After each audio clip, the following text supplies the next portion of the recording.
Selamat datang kembali dalam eksplorasi mendalam kita. Hari ini kita mau ngobrolin soal pergeseran yang menarik banget nih di dunia pemasaran. Jadi dari pendekatan profesional yang mungkin udah banyak Anda kenal, ke arah kewirausahaan yang lebih lincah, lebih gesit gitu. Betul. Fokus kita hari ini ada di bab 2 buku Entrepreneurial Marketing dari Philip Kotler dan teman-temannya. Nah, bab ini spesifik banget bahas inti perbandingan dua pendekatan itu. Dan juga ngenalin fondasi dari apa yang mereka sebut model Omni House. Ini bukan teori doang loh ya. Bukan teori aja ya. Bukan. Ini soal gimana perusahaan zaman sekarang, mungkin termasuk tempat Anda kerja, perlu nyimbangin dua dunia ini, biar bisa ya bertahanlah di pasar yang geraknya cepet banget ini. Bener banget. Jadi misi kita kali ini, kita mau bongkar nih elemen-elemen kunci model Omnihouse di bab 2 ini.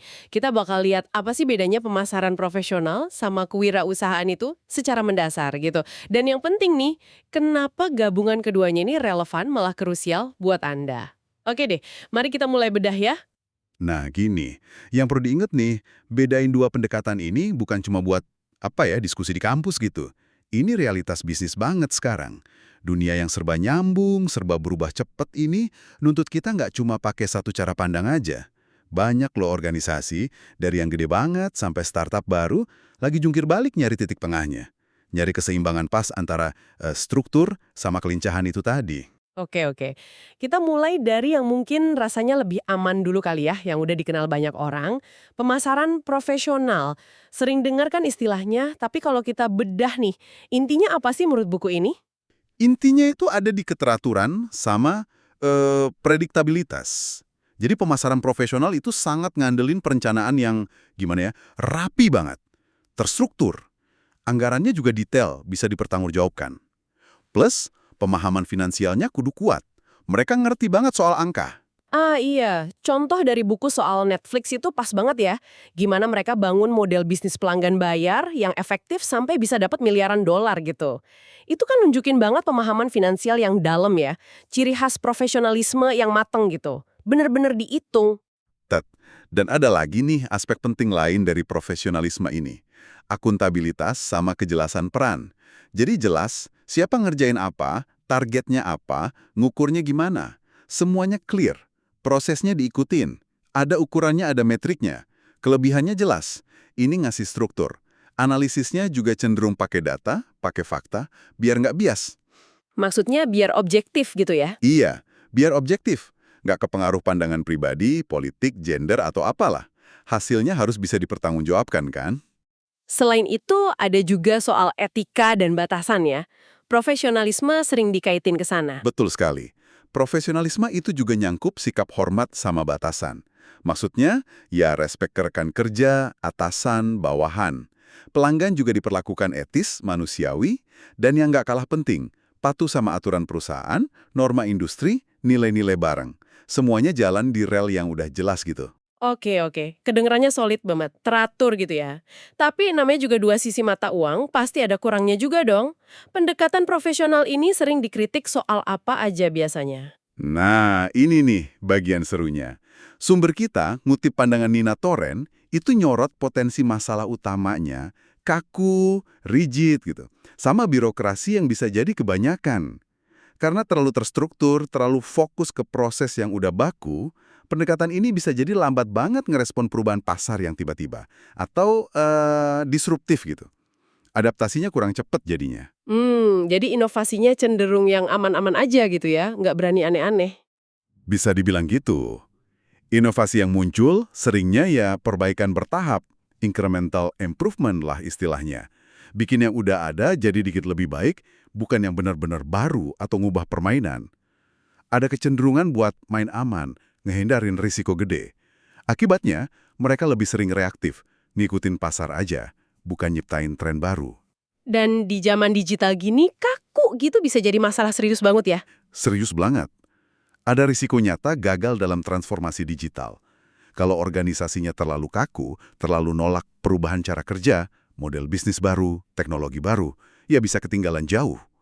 Profesionalisme yang kebablasan tanpa diimbangi kelincahan sama kemauan adaptasi, malah bisa jadi penghambat utama di era yang nuntut kecepatan ini. Paham. Jadi kalau sisi profesional punya plus di struktur tapi minus di kaku, terus gimana sama pendekatan lawannya ini, pemasaran kewirausahaan? Tadi Anda bilang di sini yang seru nih. Apa yang bikin beda banget? Bedanya itu ada di pola pikirnya, mindsetnya. Buku ini ngelis beberapa ciri kunci wirausahawan nih dalam konteks pemasaran. Pertama, mereka itu opportunity seekers, pencari peluang. Radar mereka tajam banget buat lihat celah atau potensi, bahkan pas situasi lagi sulit. Fokusnya ke sisi positif, cepat adaptasi, gak gampang nyerah sama pesimisme. Terus ada risk takers, pengambil risiko. Ini sering disalahartiin jadi nekat ya, padahal nggak gitu kan? Ini bukan soal nekat tanpa hitungan. Wirausahawan sejati itu ngevaluasi pilihan yang ada, nimbang potensi sukses sama gagalnya. Baru deh bikin keputusan berdasarkan risiko yang terukur. Mereka berani nyoba jalur baru yang mungkin belum jelas hasilnya, tapi nggak asal tubruk. Beda sama profesional yang cenderung menghindari risiko kalau bisa. Oke, selain lihat peluang sama berani ambil resiko, apalagi ciri khasnya? Mereka juga network collaborators, kolaborator jaringan. Wirausahawan itu sadar banget kalau nggak bisa sukses sendirian. Makanya mereka aktif bangun jaringan luas, sama mentor, ahli, mitra potensial, bahkan kadang sama kompetitor juga. Jago banget kolaborasinya buat capai tujuan bareng. Mereka tahu kapan minta tolong, kapan bagi sumber daya. Dan yang terakhir, resource leveragers. Ini kedengarannya penting banget ya, apalagi buat bisnis baru. Penting banget. Resource leveragers atau pengungkit sumber daya itu artinya mereka pinter banget manfaatin sumber daya yang ada semaksimal mungkin, sekecil apapun itu. Kreativitas mereka malah sering muncul justru gara-gara sumber dayanya terbatas. Ini inti semangat wirausaha. Gimana bisa ngerjain banyak hal pakai sumber daya yang mungkin pas-pasan. Oke, jadi pola pikirnya jelas beda ya. Nah, gimana nih diterjemahin ke model pemasarannya? Apa jadi serabutan gitu kelihatannya? Ternyata nggak juga loh, ada modelnya, kayak yang digambarin di gambar 2.1 di buku ini. Proses pemasaran kewirausahaan itu mulanya dari foresight, pandangan ke depan. Kemampuan buat lihat tren, kebutuhan pasar yang belum kejawab, atau peluang yang ngumpet. Dari situ, baru masuk ke proses kreatif dan inovatif buat ngerancang solusi yang bener-bener ngejawab masalah atau keinginan pelanggan. Solusi ini nggak bisa cuma bagus teknisnya aja dong ya, harus ada bungkusnya juga kan? Tentu, solusi itu harus diposisikan sebagai branded solution. Solusi bermerek yang jelas targetnya siapa, segmen pelanggannya mana, terus apa yang bikin dia unik, diferensiasinya apa. Pelanggan kudu tahu kenapa mereka harus percaya sama solusi ini dibanding yang lain. Ini penting banget. Nah, setelah solusi jadi dan diposisikan, langkah berikutnya apa? Ngubah solusi itu jadi value, jadi nilai nyata. Nilai ini bisa macam-macam bentuknya. Untung buat perusahaan, naikin nilai pasar buat investor, atau yang paling penting, ya solusi efektif buat pelanggan. Tanpa ada penciptaan nilai, inovasi sebagus apapun nggak bakal jalan terus. Dan tadi kita udah nyinggung soal berani ambil resiko sama jadi beda. Itu masuk di mana di model ini? Itu bagian penting dari prosesnya. Sikap berani ambil risiko, milih jalur yang beda dari pemain lain, jadi distintif, bukan mainstream. Itu kuncinya. Tapi ada catatannya nih, bedanya itu harus dipastiin dihargai sama pasar. Percuma kan beda kalau nggak ada yang peduli atau mau bayar? Iya. Beda tapi relevan gitu ya. Betul. Dan keunikan ini harus konsisten kelihatan di semua aktivitas pemasaran dan penjualan. Mau online, mau offline. Eksekusinya kudu kuat. Wah, menarik banget ya lihat dua kutub ini. Profesional yang terstruktur sama kewirausahaan yang lincah. Nah, buku ini kan nyoba nyatuin keduanya dalam model Omnihouse. Di bab 2 ini fokusnya ke dua kelompok inti kapabilitas ya. Benar banget. Jantungnya model Omnihouse yang dikenalin di bab 1 dan jadi fokus di bab 2, itu ya perpaduan dua klaster kapabilitas ini. Yang pertama kelompok kewirausahaan, disingkat CIAL. Itu creativity, innovation, entrepreneurship, leadership. Ini mesin penggerak ide baru sama perubahan. Oke, Ciel. Dan pasangannya? Pasangannya kelompok profesionalisme, disingkat PIPM. Productivity, Improvement, Professionalism, Management. Ini fondasinya, yang mastiin ide-ide tadi bisa dieksekusi dengan benar, efisien, dan jalan terus. Tulang punggung operasionalnya lah. Jadi CL itu kayak mesin gasnya, terus PIPM itu kerangka mobil sama setirnya gitu ya. Harus ada dua-duanya. Analogi yang bagus tuh, ya. Poin utamanya keduanya itu mutlak perlu dan harus kerja bareng secara harmonis. Organisasi yang hebat nggak bisa cuma jago di satu sisi aja. Ngabain salah satu itu kayak lari pakai satu kaki.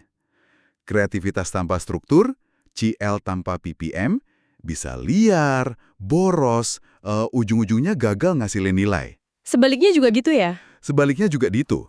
Struktur tanpa kreativitas, PPM tanpa CL, bakal bikin perusahaan mandek, nggak relevan lagi, terus ya mati pelan-pelan. Risiko konkretnya apa sih kalau perusahaan terlalu berat sebelah gitu? Sumber kita ngasih contoh yang jelas banget. Lihat aja startup.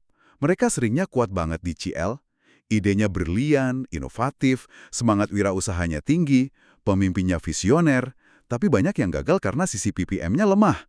Produktivitas nggak keukur, manajemennya kacau, proses bisnisnya belum profesional, nggak ada sistem yang jelas gitu. Akibatnya fatal ya jadinya. Bisa fatal. Jadi susah gua tumbuh, buat scale up, susah dapat dana lanjutan, atau malah bubar jalan. Buku ini ngasih contoh kasus Pretty Young Professionals, PYP. Idenya sih narik investor, tapi akhirnya kolaps gara-gara konflik internal sama nggak bisa bangun struktur dan peran profesional yang solid buat operasional sehari-hari. Jago CEL, tapi jeblok di PPM. Itu kalau startup. Nah, kalau perusahaan gede yang udah mapan, gimana? Mereka kan biasanya kuat tuh di PPM. Nah, ini kebalikannya. Perusahaan mapan seringnya jago banget di PPM. Prosesnya udah standar, manajemennya rapi berlapis, produktivitas diukur ketat, ada program perbaikan terus-menerus. Tapi, kalau mereka terlalu nyaman dan kurang sisi CEL, kurang kreatif, malas inovasi radikal, nggak ada jiwa wirausaha, mereka bisa jadi raksasa yang lamban. Jadi kayak dinosaurus gitu ya? Gede tapi lambat. Bisa jadi. Mereka jadi stagnan, gampang diganggu sama pemain baru yang lebih lincah, akhirnya kalah saing. Terlalu asik sama bisnis as usual. Buku ini juga nyebut soal kegagalan banyak UKM gara-gara nggak seimbang ini. Bisa dijelasin dikit nggak? Ya, UKM itu seringnya kejebak di tengah-tengah. Mungkin semangat wirausahanya CIL tinggi di awal, tapi gagal bangun sistem manajemen dan profesionalisme PPM yang pas seiring tumbuhnya usaha.